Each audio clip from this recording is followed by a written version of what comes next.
On a bright and sunny afternoon in the heart of London, tourists from all corners of the globe gathered outside Buckingham Palace. The famous landmark buzzed with excitement as people eagerly awaited the iconic changing of the guard ceremony. Cameras clicked nonstop, children laughed, and the air was filled with chatter in different languages. Among the crowd stood Mark Thompson, a middle-aged American businessman who had finally taken time off work to explore Europe. It was his first international trip, and he had high hopes for an unforgettable adventure. But things weren't going as smoothly as Mark had imagined. His journey had started on a stressful note when his flight from New York landed 2 hours late at Heathrow Airport due to bad weather. Then came the long immigration lines, followed by another hour trying to find his hotel because of confusing directions given by his GPS app.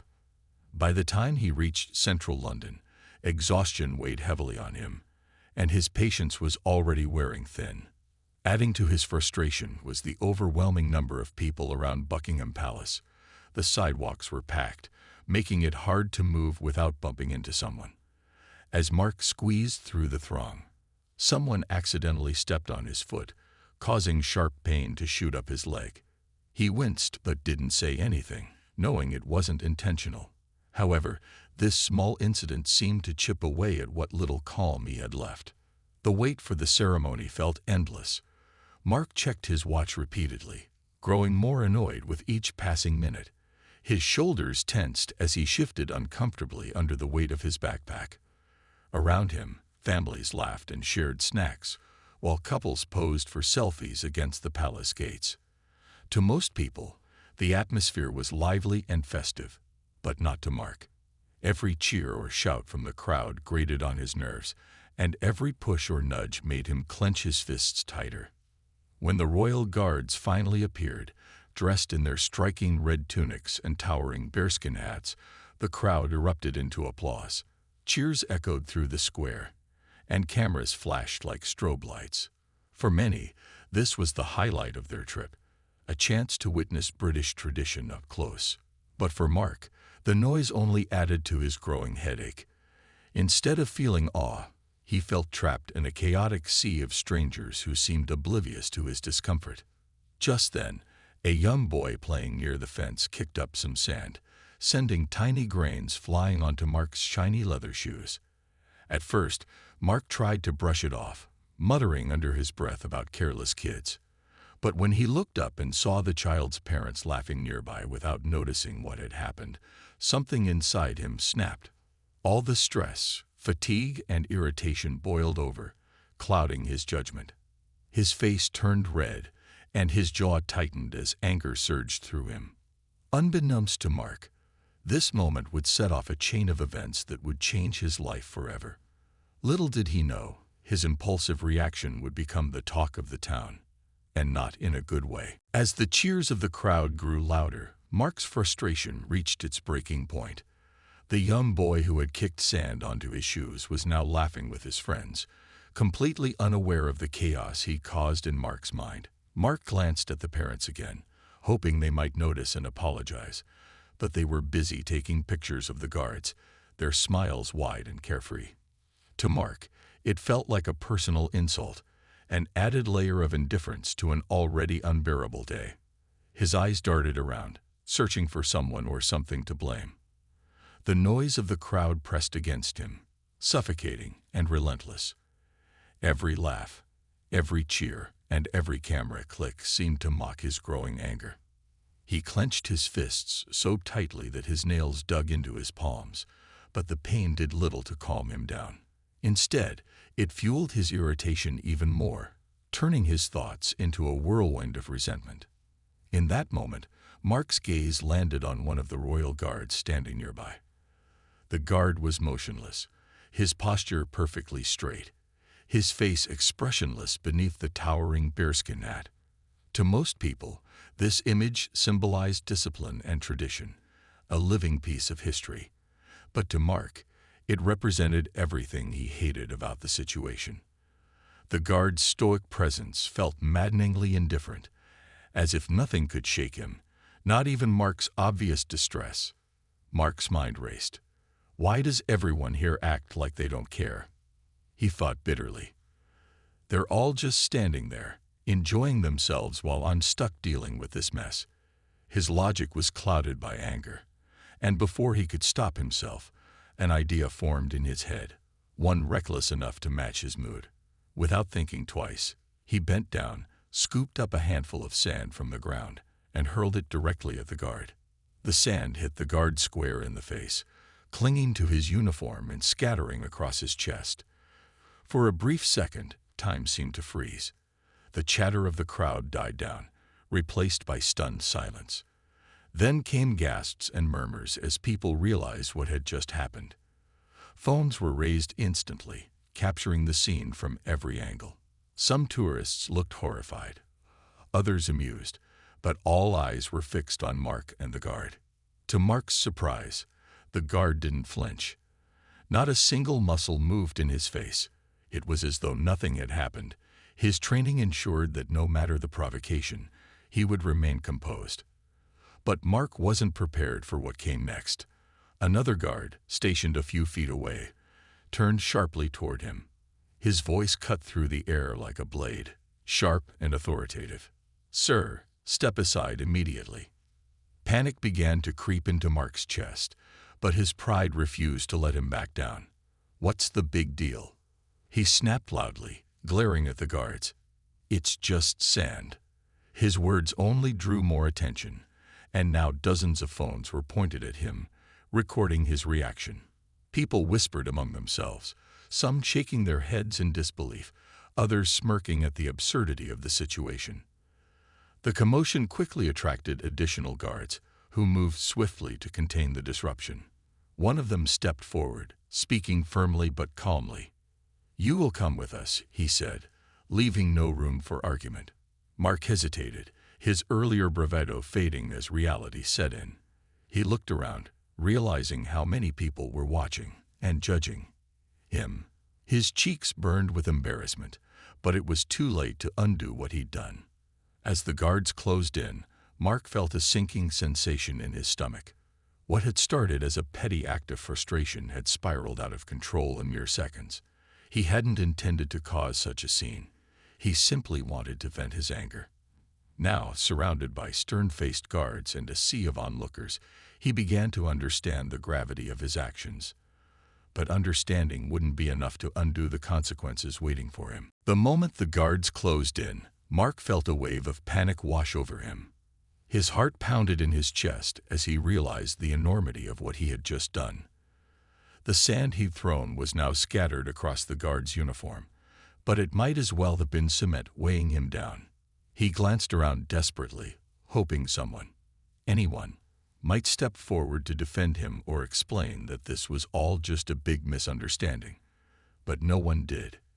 Instead, the crowd continued to stare, their expressions ranging from shock to disbelief. "Sir, you need to come with us," one of the guards repeated, his tone firm and unyielding. This time, there was no room for argument. Two more guards joined them, forming a tight circle around Mark. Their presence was intimidating, each movement precise and deliberate. They weren't shouting or showing anger, but their silence spoke volumes. It was clear they were trained professionals who wouldn't tolerate any further disruption. Mark hesitated, his mind racing. He knew he couldn't argue his way out of this. Not here, not now. But his pride still held on stubbornly. "I didn't mean anything by it," he muttered, trying to sound calm despite the tremor in his voice. "It was just, I was upset." His words fell flat, drowned out by the murmurs of the growing crowd. Some people shook their heads disapprovingly, while others snickered under their breath. A few tourists even clapped sarcastically, clearly enjoying the unexpected drama unfolding before them. Realizing he had no choice, Mark reluctantly stepped forward, flanked by the guards.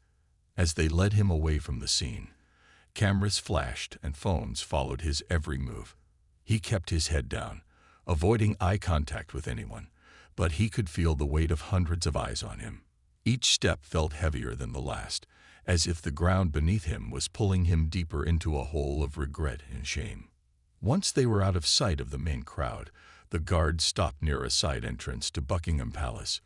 One of them spoke into a radio, relaying details about the incident in clipped tones. Mark stood awkwardly, unsure of what would happen next. His hands trembled slightly, and he shoved them into his pockets to hide his nervousness. He tried to convince himself that this wasn't such a big deal, that throwing sand couldn't possibly lead to serious consequences. But deep down, he knew better. Something about the stern faces of the guards told him otherwise. As they waited, Mark replayed the events in his mind. How had things escalated so quickly? Just moments ago, he was standing there, annoyed by the boy kicking sand and frustrated by the indifferent crowd. Now he was being escorted away like some sort of criminal. He thought about apologizing, maybe explaining how tired and stressed he was, but the words stuck in his throat. Would it even matter at this point? Finally, a police officer arrived, accompanied by another guard. The officer introduced himself briefly before asking Mark to accompany him to a nearby station for questioning. Mark nodded numbly, too overwhelmed to protest. As they walked toward the waiting vehicle, he caught glimpses of people whispering and pointing at him. Someone shouted, "That's the guy who threw sand," causing a ripple of laughter among the onlookers. Mark winced, wishing he could disappear. By the time he climbed into the back seat of the police car, Mark's mind was spinning with questions. Was he going to jail? Would this go on his record? What would his family think when they found out? For the first time since arriving in London, Mark truly understood how far away from home he was and how much trouble he was in. The bright afternoon sun outside seemed cruelly cheerful compared to the storm brewing inside him. Whatever happened next, one thing was certain. His vacation had taken a turn he never saw coming. The ride to the police station felt endless. Mark sat in the back seat of the patrol car, his hands gripping his knees as he stared blankly at the floor. The officer driving didn't say much, only occasionally glancing at him through the rearview mirror. Outside, London's bustling streets passed by in a blur. Double-decker buses, cyclists weaving through traffic, and pedestrians hurrying along sidewalks. But none of it registered with Mark. His mind was trapped in a loop of regret, replaying every detail of what had just happened. When they arrived at the station, the atmosphere was starkly different from the lively chaos outside Buckingham Palace. Inside, the air was cool and sterile, filled with a faint hum of fluorescent lights overhead. A desk sergeant looked up briefly as Mark entered, then went back to typing on an old computer. Papers were stacked neatly on desks, and officers moved about purposefully, their boots clicking against the tiled floor. To Mark, it all felt surreal, like something out of a movie he never wanted to star in. He was led to a small interrogation room, where he was asked to sit on a stiff plastic chair at a metal table. The walls were bare except for a clock ticking loudly above the door. Its rhythmic sound seemed to mock him, counting down the seconds until his life spiraled further out of control.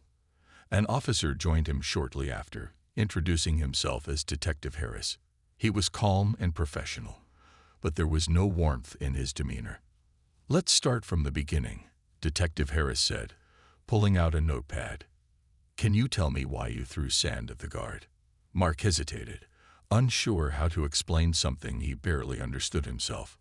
Finally, he began haltingly, describing his long day, the delayed flight, the crowded streets, the boy kicking sand onto his shoes. As he spoke, he tried to sound reasonable, hoping the detective would see that this wasn't who he really was. But even to his own ears, his excuses sounded weak and childish. Detective Harris listened patiently, occasionally jotting down notes. When Mark finished, the officer leaned forward slightly, his expression unreadable. "Do you realize the significance of assaulting a member of the Queen's Guard?" he asked. Mark nodded slowly, though he didn't fully grasp the gravity of his actions until the detective explained. The guards weren't just ordinary soldiers. They represented centuries of tradition and were protected under British law. What Mark had done wasn't simply a minor offense. It was considered a serious breach of protocol and respect. As the conversation continued, Mark's initial defensiveness gave way to genuine remorse. For the first time, he allowed himself to think about the guard he'd attacked. How must it have felt to stand there, unmoving and dignified, while someone hurled sand in your face? And what about the other guards who had witnessed it? Had he embarrassed them too? These thoughts weighed heavily on him, adding to the growing sense of shame already pressing down on his chest. After nearly an hour of questioning, Detective Harris informed Mark that he would be formally charged with public disorder and assault. Bail would not be granted due to the high-profile nature of the case, meaning Mark would spend the night in custody. Hearing those words hit him like a punch to the gut. Spending the night in jail. It sounded absurd, yet terrifyingly real. He opened his mouth to protest, but no words came out. There was nothing left to say. Left alone in a holding cell, Mark sank onto the hard bench, staring at the cold gray walls surrounding him. The reality of his situation settled over him like a heavy blanket. Just hours ago, he had been an ordinary tourist excited to explore one of the world's most famous landmarks. Now, he was sitting in a jail cell, labeled as the man who lost his temper and threw sand at a royal guard. As the minutes ticked by, Mark realized this incident wasn't just going to ruin his trip. It might change how people saw him forever. The hours dragged on as Mark sat alone in the cold, sterile holding cell. The faint hum of fluorescent lights buzzed overhead, and the occasional echo of footsteps or muffled voices from down the hallway reminded him that he wasn't entirely isolated. But it didn't make him feel any less trapped. He leaned forward, resting his elbows on his knees, his head in his hands. For the first time since the incident, there was nothing to distract him from the full weight of what he'd done. Every thought spiraled into regret, shame, and fear about what came next. As he replayed the events in his mind, Mark couldn't help but wonder how things had escalated so quickly. One moment, he was frustrated and tired.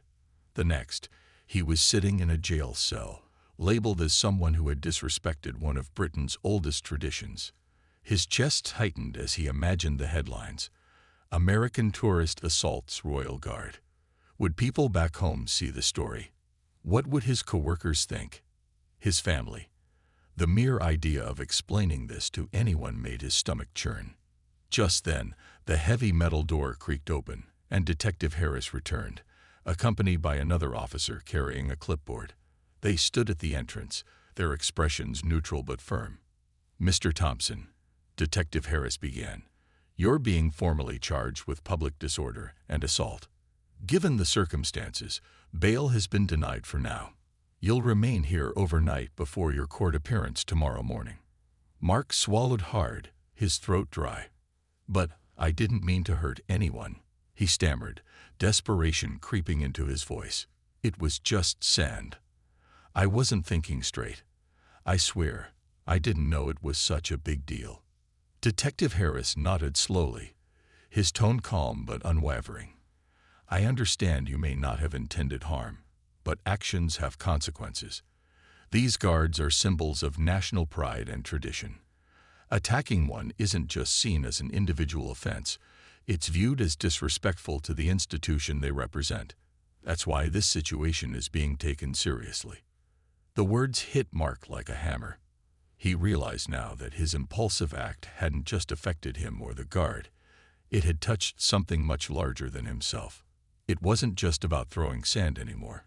It was about challenging something deeply ingrained in British culture. The realization left him feeling smaller than ever.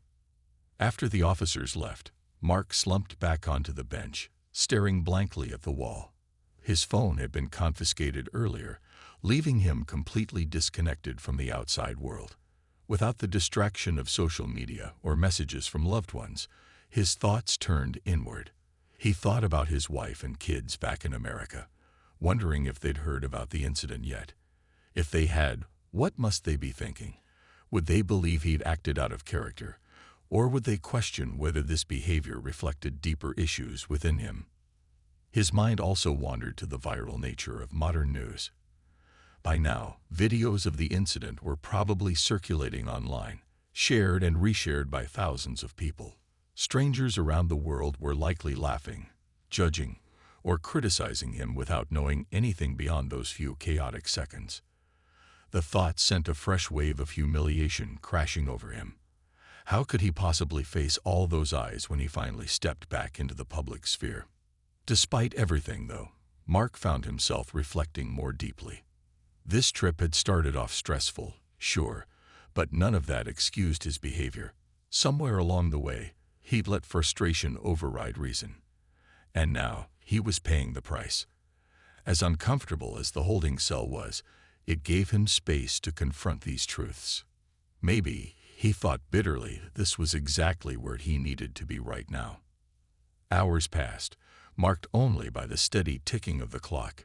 Eventually, exhaustion took over, and Mark lay down on the hard bench, curling up awkwardly under the thin blanket provided. Sleep didn't come easily, but when it did, it brought fragmented dreams of crowds jeering, cameras flashing, and stern-faced guards standing silently in judgment.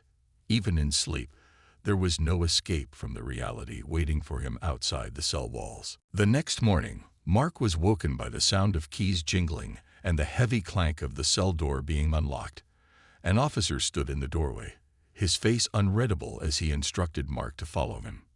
Rubbing his tired eyes and stretching his stiff limbs, Mark shuffled out of the cell, feeling disheveled and defeated. The night had been long and restless, with only fleeting moments of sleep interrupted by vivid dreams that felt more like nightmares. His mind was foggy, but the reality of his situation hit him again as soon as he stepped into the bright lights of the station hallway. He was led to a small courtroom where a judge would oversee his case. As they entered, Mark noticed reporters gathered outside, their cameras clicking furiously as he passed. Some shouted questions at him. Why did you do it? Do you regret your actions? But Mark kept his head down, avoiding their gaze. He felt like an animal on display, exposed and vulnerable, and every step toward the courtroom seemed heavier than the last. Inside, the room was cramped but orderly. A few rows of wooden benches sat behind a railing, occupied by lawyers, court staff, and a handful of curious onlookers. At the front, the judge's bench loomed large, its polished surface gleaming under the harsh lighting. Mark was directed to stand beside his court-appointed lawyer, a young woman named Sarah, who introduced herself quickly before diving into the details of his case. Her calm demeanor offered a sliver of comfort, but even she couldn't sugarcoat the seriousness of the charges against him. When the proceedings began, the prosecutor outlined the events clearly, emphasizing the cultural significance of the Queen's Guard and the disruption caused by Mark's actions. Photos and videos of the incident were presented as evidence, showing the exact moment Mark hurled sand at the guard. Seeing himself on screen, red-faced and angry, made Mark cringe. It was almost surreal. He barely recognized the man glaring back at him. That person looked reckless, unhinged, and completely unlike the composed businessman he thought he was. Sarah argued for leniency, explaining that Mark's actions were impulsive and fueled by frustration rather than malice. She highlighted his lack of prior offenses and expressed his sincere remorse. When given the chance to speak, Mark cleared his throat nervously and addressed the judge. "Your Honor," he began, his voice trembling slightly, "I deeply regret what I did yesterday. I wasn't thinking straight. I was tired, stressed, and let my emotions get the better of me. I never meant to disrespect anyone or cause harm. Please believe me when I say I'm truly sorry." The judge listened carefully, her expression neutral throughout. After a brief pause, she delivered her verdict. Mark was found guilty of public disorder and assault. He was fined heavily and sentenced to a short jail term, which included the night he'd already spent in custody. Additionally, he was banned from visiting certain landmarks in London for the remainder of his stay. The punishment stung, but Mark nodded silently, accepting responsibility for his actions. Back at the police station later that day, Mark collected his belongings, including his phone, which buzzed incessantly with notifications. Scrolling through them cautiously, he saw countless messages from friends, family, and colleagues, all asking for explanations, News outlets had picked up the story, labeling him the sand-tossing tourist. Social media posts mocked him relentlessly, while others debated whether his behavior warranted such severe consequences. Reading through everything left him feeling raw and exposed, but also strangely reflective. That evening, as Mark sat alone in his hotel room, he scrolled through the comments again. Some criticized him harshly, calling him entitled and disrespectful. Others defended him, suggesting that everyone makes mistakes and deserves forgiveness. Though the backlash was overwhelming, Mark realized something important. This experience had forced him to confront parts of himself he'd ignored for years. He vowed to use it as a turning point, a chance to grow, learn patience, and approach life with more humility. For now, though, he knew one thing for sure. This trip wouldn't end the way he'd hoped. But perhaps in time, it could lead to something far more meaningful. By the time Mark returned to the United States, his story had become a global sensation. News outlets across the world had covered the incident in detail, and social media platforms were ablaze with discussions about the sand-tossing tourist. Memes mocking him had gone viral, while debates raged over whether his punishment was too harsh or justifiable. To some, Mark was the poster child for entitled tourists who failed to respect local customs. To others, he was a relatable figure, a man pushed to his breaking point by stress and frustration. Mark's arrival at JFK Airport was anything but low-key.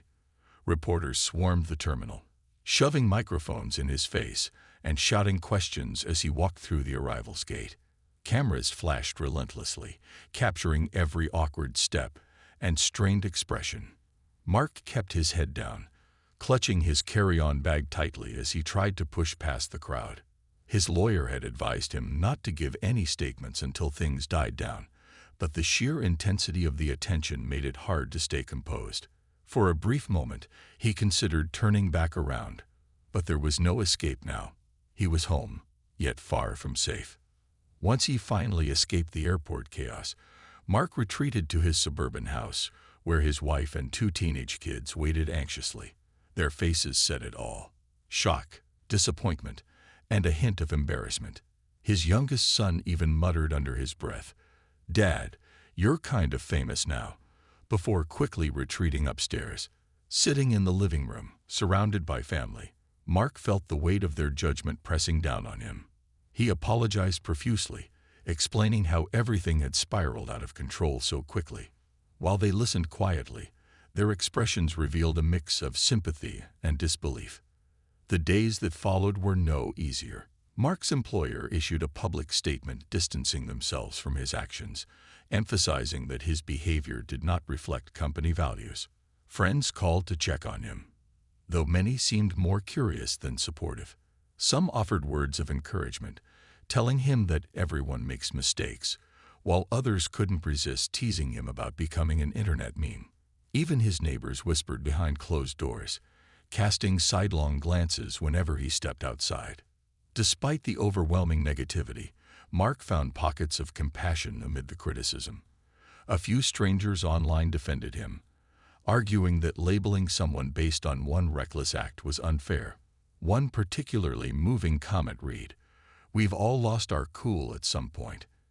Instead of tearing this guy down, maybe we should focus on learning from his mistake." These voices gave Mark hope, reminding him that humanity still existed, even in the digital age. To cope with the backlash, Mark decided to take responsibility publicly. He agreed to sit down for an interview with a major news network, hoping to explain himself and express genuine remorse. Dressed in a simple shirt and tie, he sat nervously across from the interviewer, who wasted no time diving into the incident. "Why did you throw sand at a royal guard?" she asked bluntly. Mark took a deep breath, choosing his words carefully. "I let my emotions get the better of me," he admitted. "It was wrong, disrespectful, and something I deeply regret. I never intended to cause harm or offend anyone." He went on to describe the stress leading up to the incident, the travel delays, the jet lag, the crowded streets, and acknowledged that none of it excused his behavior. He also expressed gratitude for the lessons he learned during his short time in jail and promised to use the experience as a catalyst for personal growth. By the end of the interview, tears welled up in his eyes as he apologized directly to the guard he'd assaulted, the British people, and anyone else affected by his actions. The response to the interview was mixed. Some viewers appreciated his honesty and vulnerability, praising him for owning up to his mistake. Others remained skeptical, accusing him of seeking pity or trying to repair his image. Regardless of the opinions swirling around him, Mark knew one thing for certain. This incident had changed him forever. Whether it defined him moving forward, however, depended entirely on what he chose to do next. As the initial frenzy began to die down, Mark resolved to rebuild his life piece by piece. He started therapy to address the underlying frustrations that had led to his outburst, committed to practicing patience in everyday situations, and volunteered at community events to shift the narrative surrounding his name. It wouldn't be easy, but for the first time in weeks, Mark felt a flicker of optimism. Perhaps redemption wasn't out of reach after all. In the months that followed, Mark worked tirelessly to rebuild his life and reputation. The incident at Buckingham Palace had left a permanent mark, not just on his record, but on how he saw himself. Every morning, as he got ready for work, he'd catch a glimpse of his reflection in the mirror and remember the man who had thrown sand in a fit of anger. That person felt like a stranger now, someone he barely recognized or understood. But instead of running from that memory, Mark chose to face it head-on, determined to prove that one mistake didn't have to define him forever. His first step toward redemption was volunteering at a local community center. At first, the idea intimidated him. What if people recognized him? What if they judged him before giving him a chance? But as he spent more time helping organize events and mentoring kids, he realized that actions spoke louder than words. Slowly, people began to see him not as the sand-tossing tourist, but as someone willing to give back to his community. One day, a young boy asked him why he volunteered so much. Mark smiled softly and replied, "Because everyone deserves a second chance, including me." At home, things weren't perfect, but they were improving. His wife, Sarah, supported him through the toughest moments, though she didn't shy away from holding him accountable. Their conversations often revolved around patience and empathy, qualities Mark had struggled with before his trip to London. Even his kids started opening up to him again, sharing stories about school and teasing him lightly about his newfound fame. Though the jokes still stung sometimes, Mark appreciated the laughter. It reminded him that life wasn't all bad, and that relationships could heal with effort. Professionally, Mark faced challenges as well. His company kept him on staff, but his role was scaled back temporarily while they monitored public perception. Determined to regain trust, Mark threw himself into his work, taking on projects that required collaboration and leadership. He made a conscious effort to listen more and react less, channeling his frustrations into productive solutions rather than outbursts. Over time, colleagues noticed the change, and respect for him grew once again. The internet never forgot, of course. Occasionally, old memes or articles about him would resurface, sparking fresh waves of comments and criticism. But Mark learned to let those voices fade into the background. Instead of focusing on what others thought, he concentrated on becoming the best version of himself. He started journaling, writing down reflections about his journey and lessons he'd learned along the way. Some entries were raw and painful, others were hopeful and inspiring. Through it all, he remained committed to growth. 1 year after the incident, Mark decided to return to London, not to Buckingham Palace, but to visit quieter parts of the city where he could reflect without judgment. Walking along the Thames River, he found himself standing near a statue dedicated to Winston Churchill. As he read the inscription honoring resilience and perseverance, tears welled up in his eyes. For the first time, he felt proud, not because he'd achieved something extraordinary, but because he'd survived something extraordinarily difficult. Back home, Mark continued sharing his story when opportunities arose. He gave talks at schools and community groups, emphasizing the importance of self-control and accountability. "We all make mistakes," he'd say, "but what matters most is how we respond to them. Do we let our failures define us, or do we use them as stepping stones to become better?" Whether Mark's story ultimately served as a cautionary tale or an inspiration depended on who heard it. To some, he remained the reckless tourist who lost his temper. To others, he became a symbol of redemption, a reminder that even in our darkest moments, there's always room for change. For Mark, the answer lay somewhere in between. He knew he'd never erase what happened, nor did he want to. Instead, he carried it with him as a lesson, a constant nudge to be kinder, wiser, and more patient.